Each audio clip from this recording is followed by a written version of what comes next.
სანამ უშუალოდ საქმეზე გადავალთ, მოდით თვალი გავუსწოროთ რეალობას. ვინ არის ისლამ მახაჩევი? ეს არ არის უბრალოდ სპორტსმენი, ეს არის ფენომენი. 16 მოგება ზედიზედ, საუკეთესო მებრძოლი წონითი კატეგორიის მიუხედავად და ახლა უკვე 2 ქამრის მფლობელი. როცა ოქტაგონის კარი იკეტება, ბევრს უჩნდება განცდა, რომ ბედი უკვე გადაწყვეტილია. რატომ?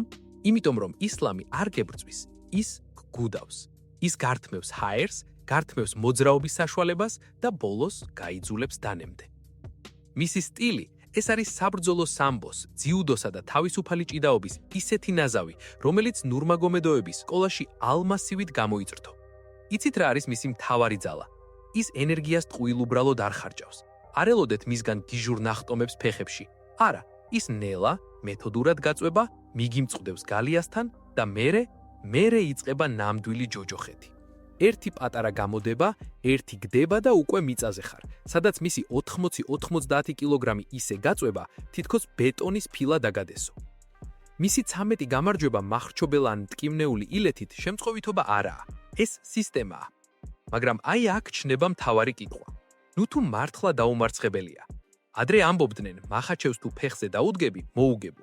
ეს ზღაპარი დიდი ხანია დამთავრდა. ალექსანდრე ვოლკანოვსკისთან ბრძოლამ ყველას დაანახა, რომ ისლამის დარტყმა ისეთივე სახიფათოა, როგორც მისი ჭიდაობა. ის ფსიქოლოგიურ ხაფანგს გიგებს.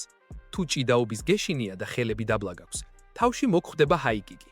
თუ დარტყმის გეშინია, ზურგზე აღმოჩნდები. ეს არის გამოცანა, რომელსაც 28 ადამიანმა ვერ უპოვა პასუხი. თუმცა ჩვენ სამეზობლოში, ჩვენს სისხლში და გენში არის რაღაც ისეთი, რაც ამ ლოგიკას არ ემორჩილება. სწორედ აქ შემოდის თამაშში ილია თოფურია.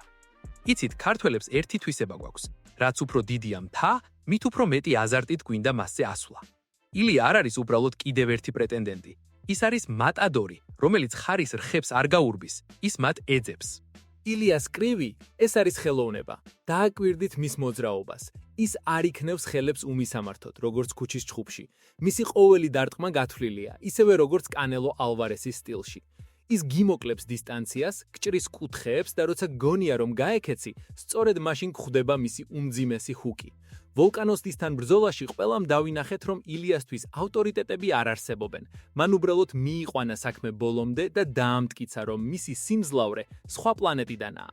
მაგრამ მოდით გულახდილად ვთქვათ. მხოლოდ ხელები მახაჩევის წინააღმდეგ საკმარისი არაა.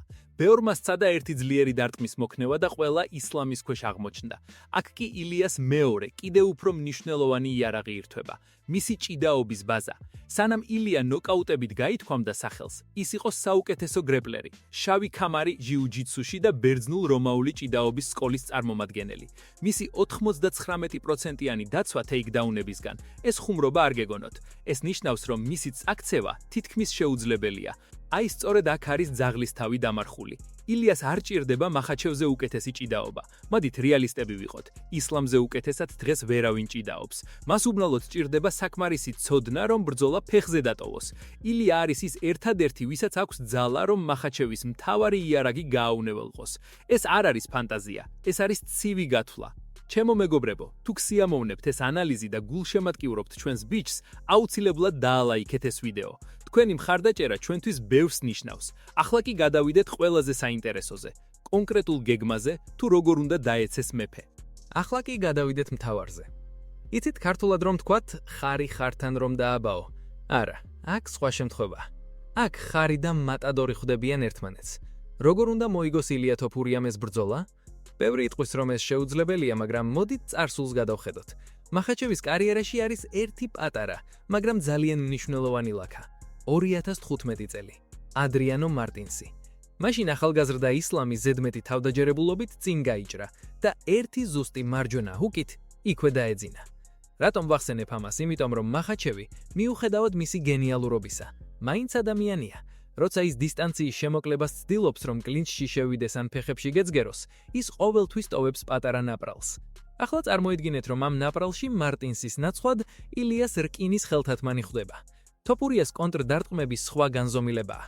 მისი ტაიმინგი და სიზუსტე ისეთია, რომ მახაჩევს მოუწევს ნამდვილ ცეცხლოვან ქარბორბალაში გავლა, სანამ ილიას სხეულს შეეხება. ერთი ასეთი შეხვედრა და მეფის გვირგვინი შეიძლება იატაკზე აღმოჩნდეს. მეორე გზა გამარჯვებისკენ ეს არის ქაოსი ჭიდაობისას. ილიას მიზანი არ არის ისლამს ჭიდაობაში აჯობოს. მისი მიზანია მახაჩევს მუშაობა დაუძაბოს.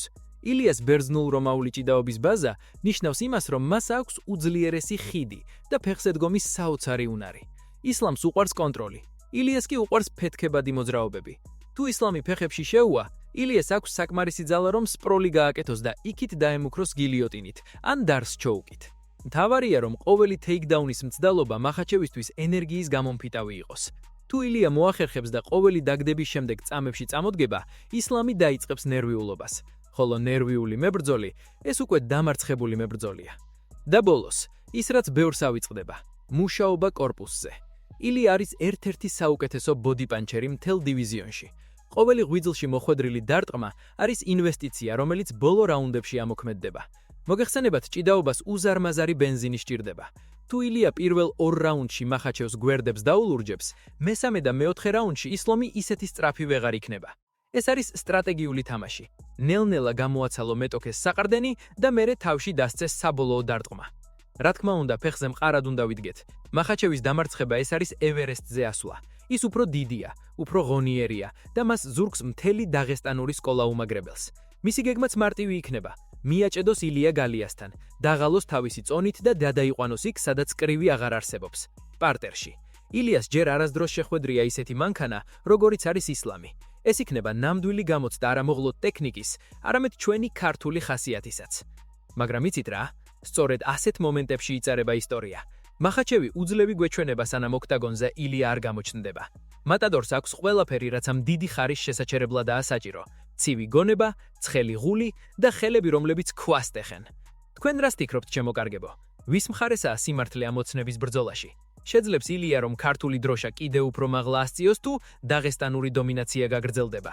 დაწერეთ თქვენი აზრი კომენტარებში. საინტერესოა რას ფიქრობთ. და არ დაგავიწყდეთ ზარიზღილაგზე დაჭერა, რომ არ გამოგრჩეთ ჩვენი შემდეგი გარჩევები.